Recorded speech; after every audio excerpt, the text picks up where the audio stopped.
रवि नाम का एक लड़का था।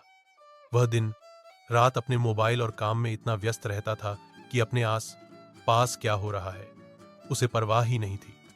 उसकी माँ अक्सर उससे बातें करना चाहती, लेकिन रवि हमेशा एक ही जवाब देता, माँ प्लीज, अभी टाइम नहीं है, बाद में बात करेंगे। माँ चुपचाप मुस्कुरा देती और अपने कमरे में चली जाती। उनके चेहरे की मुस्कान बाहर से तो थी, मगर अंदर से वो अकेली होती जा रही थी। दिन गुजरते गए। रवि की माँ धीरे धीरे और चुप रहने लगी। एक दिन रवि ऑफिस से लौटा तो घर का माहौल बदला बदला सा था। रिश्तेदार इकट्ठा थे, सबके चेहरे गमगीन थे। रवि घबराकर बोला, ये सब यहाँ क्यों आए हैं? माँ कहाँ है? किसी ने धीरे से जवाब दिया, बेटा, तेरी माँ अब नहीं रही। ये सुनते ही रवि के पैरों तले जमीन खिसक गई। उसका मोबाइल हाथ से गिर पड़ा। उसकी आंखों से आंसू रुकने का नाम ही नहीं ले रहे थे।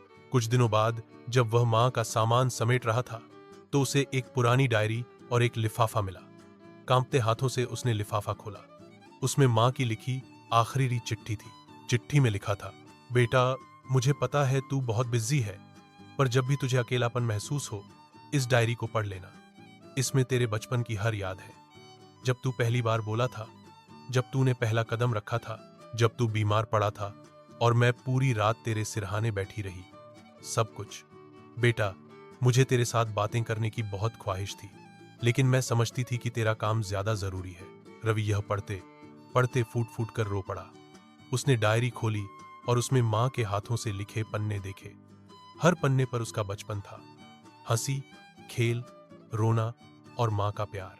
उसे एहसास हुआ कि जिसे वह हमेशा बाद में के बहाने टालता रहा, वही तो उसकी जिंदगी की सबसे बड़ी सच्चाई थी।